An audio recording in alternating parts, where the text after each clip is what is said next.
Hey everybody. All right, here we go. Now I'm going to talk about common mistakes made during a mobbing. I'm going to talk about a couple of mine too. Again, it's about us, so I'm sharing information. Please share back. So like, dislike, subscribe. I won't say unsubscribe because I'd much rather you stay subscribed. All right. Please add in your comments. Love to hear from you. These are just my experiences, like I said, and from what I've seen. So, having been mobbed on 3 occasions, having been a bystander on at least 2 occasions. All right? Quite a bit of information to offer you and a lot of insight. So, here we go. Common mistakes made during a mobbing. Mistake number 1. I'm going to refer to my notes. Failing to trust in your own instinct and intuition. That means if something feels off, there's a reason for that. It means it's off. Your gut will tell you that something is not right. You're not being too sensitive. The sooner you trust your instinct, the sooner you can take action that may actually potentially stave off a mobbing. All right? So that means taking notes. The moment it's like, oh, that person's making some offhanded jokes, even if you decide to joke back, or you decide to put up some boundaries at that time. It's always a good idea to put up the boundaries, by the way. Okay, we'll get to that in another video, but for now, I'm talking about the mistakes that you can make. So failing to put up any kind of boundary is definitely a mistake. And by boundaries, it means say you're in a meeting and somebody rolls their eyes at you or says something offhanded, to do the wise mind thing, because it might really upset you, right, on the immediate. So take that deep breath, hold it for a few seconds. You can even do this, just a second. I want to address what you said.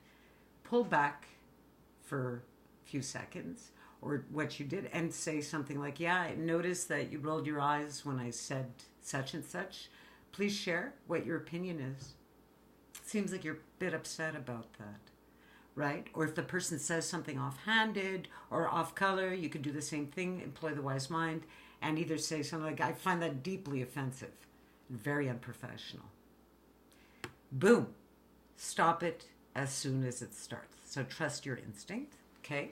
Now, if you're not the type to be able to, or you're not comfortable in terms of doing that, you can also take that moment of silence and use silence to your advantage. Do the same thing. Put your finger up, and then you can look at the person and say something like, I'm not comfortable with what you did or said.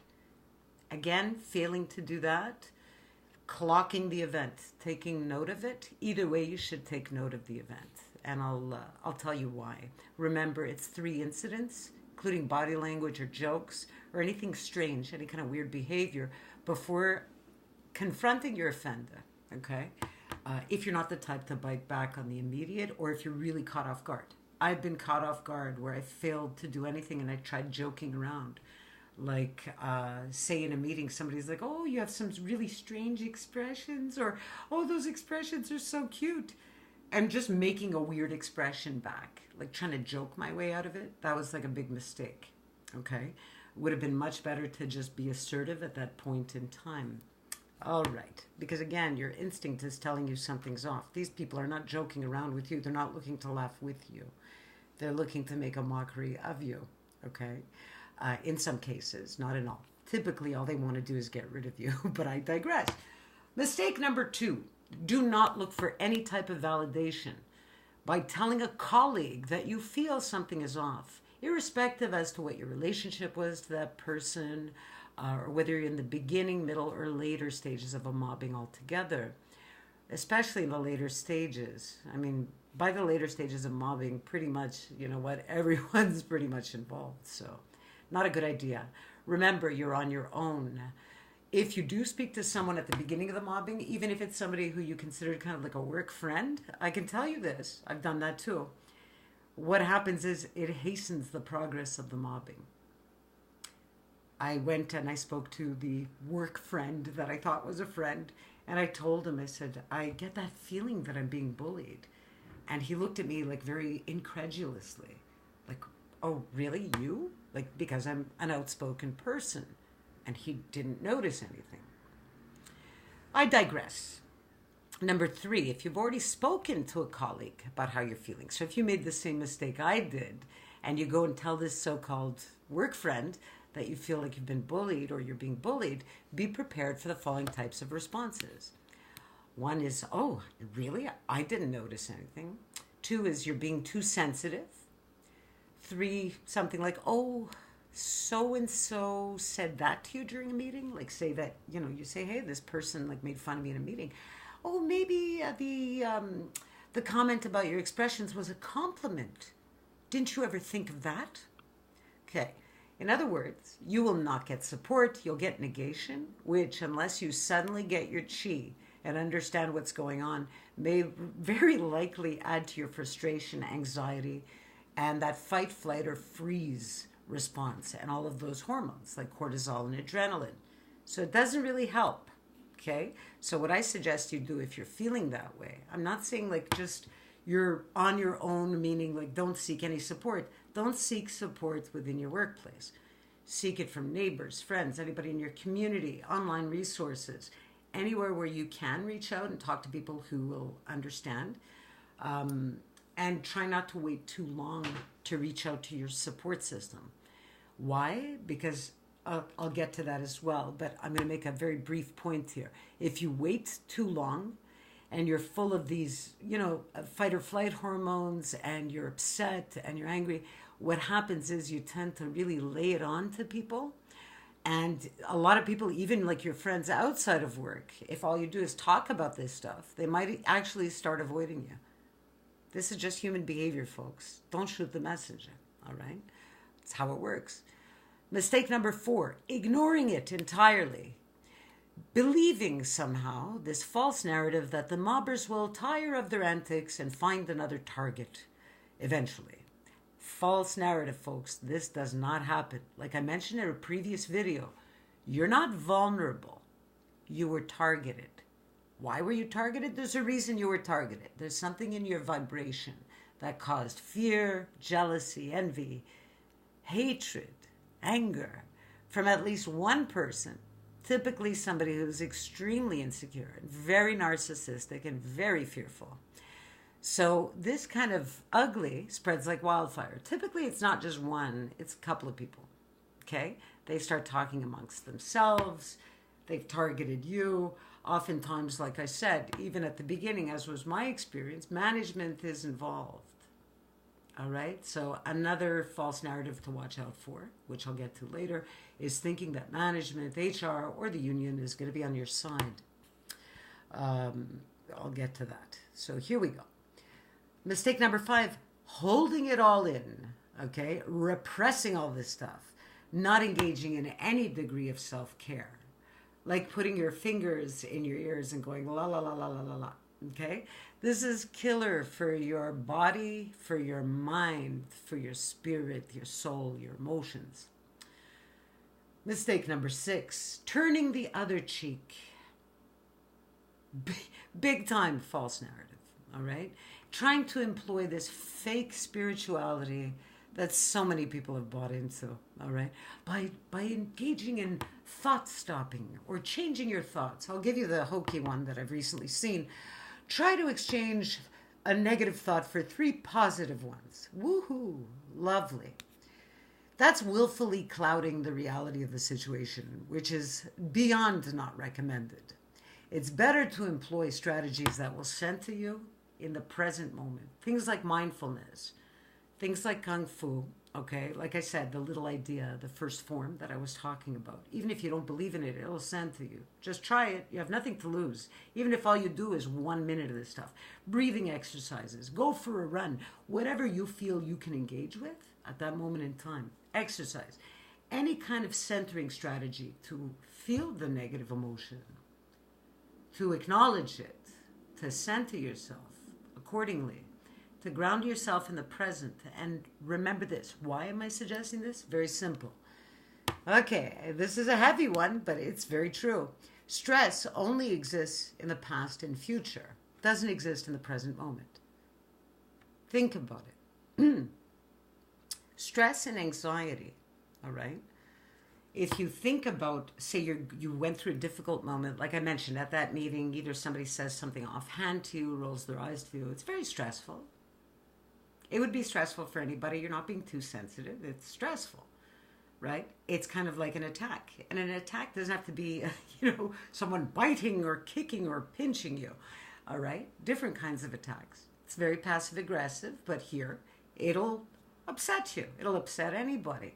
Now, I could pretend that didn't happen and I'm going to float away to some other area of my mind, stick my fingers in my ears. No, folks, doesn't work well. So what you do, ground yourself in the present, acknowledge what happened. Say, you know what, that really upset me. Yeah, I'm not happy about it. I'm going to breathe, all right? I'm going to engage in some breathing exercises. I'm going to strategize, center myself, okay? Stress exists when you start thinking about past events that happened. Like, oh my God, that person did that to me during a meeting. Something like that just happened to me before. What if, oh my God, and then you start thinking of all these things in the past that happened. Oh, what a disaster. Or you start worrying about the future. Well, if that happened, what if she does it again? See, stress in the present moment, you can feel upset. You can walk your way through it. You can acknowledge what's happening, and you can really center yourself and really start to strategize accordingly. There's no stress there. There's action there. It's very, very different. But I digress. Mistake number 7, appealing to others' humanity and failing to understand the power of the situation. Remember that Zimbardo video? And the fact that most people are living in something called beta mode. All right? And by beta, I'm not talking about, an alpha male and a beta male or an alpha female and a beta female. No, beta mode is a level of consciousness. It's really frontal functioning. All right? It means that you got blinders on to anything that is deeply at the subconscious level. All right? People like me that are HSP and empaths, we're not in beta mode all the time. All right? We'll delve into alpha mode. I mean, we can go deeper as well, but I won't get into the whole, how that stuff works. It's kind of like a NLP hypnosis stuff, okay? So I won't touch upon that. I'm just going to tell you this. Most people live in beta mode. It's how our system works. It's like you're so busy and doing, and deadlines and this and that, and the other thing, they fail to feel anything that's going on around them. And instead of all of these videos saying that narcissists are a small percentage of the population, I beg to differ. I think it's the majority of the population. We've pathologized most people because most people live in beta mode and most people are very self-centered, all right? And they fail to see the bigger picture. So appealing to others' humanity, failing to understand the power of the situation, the fact that most are living in beta mode, they have their spiritual blinders on, all right? Confronting your mobber as a human being, okay? And I'm saying trying to appeal to their human side. My mistake, I had confronted one of my mobbers, and this is after I called the dude an a-hole, okay? And I said, because, we used to joke around and stuff, and then all of a sudden he's being like really malicious, right? So I went to speak to him and I said, I go, do you know that there are people who commit suicide over this kind of stuff? He looked at me and he was shocked. He said, what are you talking about?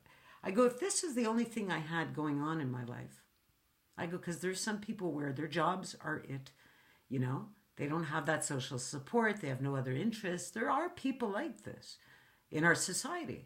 And I'm trying to sensitize this person saying, you don't pull punches like that. If somebody, like I'd gone up to the guy and I said, you know what, it was this birthday celebration thing. And I said, please be discreet. I don't want anyone knowing it's my birthday. He sends out a general email, congratulating a couple of people on their birthdays and saying, it is so-and-so's birthday, so-and-so's birthday. And then there's one fearful employee whose birthday it is as well, who fails to be mentioned. Like, it's a very crappy thing to do, right? So I confronted the crappiness. And I tried to sensitize him as a human being, and there was nothing doing. What ended up happening is he went to tell my manager what I said, because my manager threw that back at me. So not that it really, like I said, I knew I was being mobbed at the time. That wasn't the strategy of mine to sensitize him. I just looked and I said, man, this guy really, hey, buddy, knock, knock. Not to say I expected a huge degree of humanity from him, but I thought at least maybe in this situation, I'm like, maybe he won't act this way in future. That's overestimating somebody. I'm really sorry. Talk to a bunch of people in beta mode, it's like talking to people who are brainwashed. But I digress. Anyhow, so trying to appeal to their humanity is not the greatest idea. The better idea is speaking to them in a very matter-of-fact manner, hopefully by stages 1 or 2 of the mobbing, and prepared with a list of at least, like I said, a few incidents. Okay?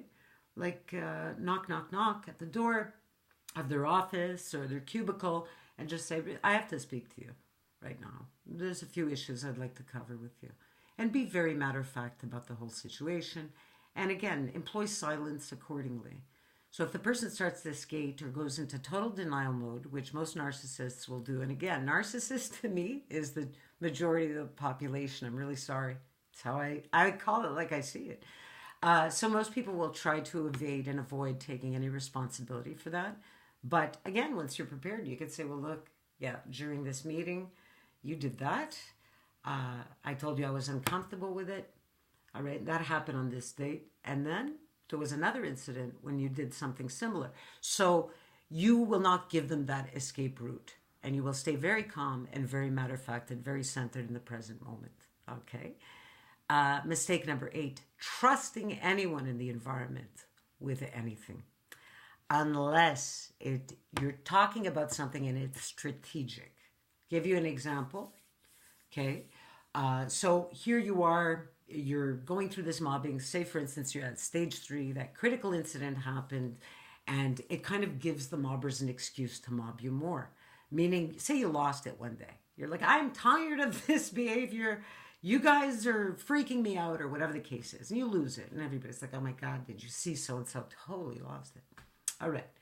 So what happens is if you trust anyone in the environment at this stage, okay, or even at the earlier stages with anything personal, they're just going to spread it around to everybody else. It's just going to add fuel to your fire, okay? And trust me on this one. So what I had done this third time, and this is before I actually realized, and again, we all make mistakes. Before I realized that it was an actual mobbing, I had gone to speak to one of my higher level managers. And I told him, I said, I'm getting bullied here, right? I'm getting bullied. Now, I get the feeling, but I'm getting bullied, which was the truth. That was the moment I realized that management wasn't on my side, because he kind of looked at me. It's like, what do you expect me to do? Like, what am I going to do about it, right? So you get that kind of response. If I'm not mistaken, during that time, I told him a couple of things of what I thought about management, all right? And I was pretty straight up about the whole thing, but that's just my way. So I didn't realize, though, at that moment in time, that he, as a high-level manager, would go around and talk to all of the lower-level managers. But he did. But by that time, like I said, when I saw I had no support from management, I knew I was in for it. But it hastened more aggressive responses from the mobbers. Just saying, that's how it works, right? So the only time you should tell anyone in the environment anything is if it's strategic. I'll give you an example. Telling someone in management you've suffered a panic attack in order to exit the environment immediately, get a doctor's note, and plan your exit. That's something that's pretty smart, even though it'll spread like wildfire. All right? Mistake number 9, being other-focused instead of self-focused. All right? Again, you're dealing with people that are in beta mode all the time. You're dealing with people that are narcissists, or at least somewhat narcissistic. Again, whether I say narcissist or narcissist, I mean the same thing. All right? People that are a very low level of consciousness. People that have been brainwashed. For the most part. That's how I look at it. So again, when you're dealing with people like this, you, again, you're going to get a lot of strange reactions and responses. A lot of people will project. So like I had this one colleague, a total covert narcissist, who would read all these books on spirituality and awakening and thought she was very spiritual. But she wasn't. She was an absolute fraud. But what she would do is, take this pitiable stance. If you need to talk to anyone, without saying, I know you're getting mobbed, knock, knock, knock. Are you okay? Yeah, I'm fine. How are you? I'm all right. If you need a chat at any point, oh, thank you. That's very kind of you. Yeah, I'm good. I have work to do. You take care. All right. And that's pretty much it. So, doing anything, and I guess number 10 would be engaging in anything that is other than work for the time that you're there. All right. Put in those earplugs, literally, so you don't have to hear what's going on around, so you can fully engage in your work. Okay. Even though, like I said, by the end, oftentimes, like what happened to me in this last mobbing, whereby I fought back, I could have stuck around in that environment. I didn't want to. It was time for me to move on. If I could have stuck around, if management hadn't started playing with my work. Okay, so that's what they started to do. They started giving me work that was off my work roster, so it looked like I was doing less work than I actually was. They started nitpicking on my work. Say the period isn't supposed to go there, it should go there. I don't really like how this is phrased. I'd prefer you put in a better introduction, even though I happen to be, or I happen to have been the best writer in that place. Or certain words are just, too highfalutin for certain people in there. So I'd like you to dull down the language, just nitpicking on every possible little thing. In any case, that's pretty much it for now. I'll kind of shortlist it. Okay, I'll put a couple of links in the video as well. So I'll just shortlist the mistakes that can be made or commonly made, mistakes that I made. And if you have others to add, maybe I missed something, it's very possible. Please, you know what? Comment, like, dislike, whatever you got to do. Hopefully we could build a community of us and help each other through. All right? And that's it. Namaste, my friends. Foxy D signing off. One last thing. I'm not a therapist at all. Okay? I do not pretend to be. So it's not like I can give individual kind of counseling. All I'm doing is providing a forum, perhaps, for some people to discuss this stuff and giving you some of my personal insights into this. Namaste, everybody. The next video will be mistakes that might get you in a position of being mobbed. Okay? I don't want to be redundant, but I'm going to try to shortlist the whole deal. All right, my friends, you take care. Have a great day. Foxy D, signing off.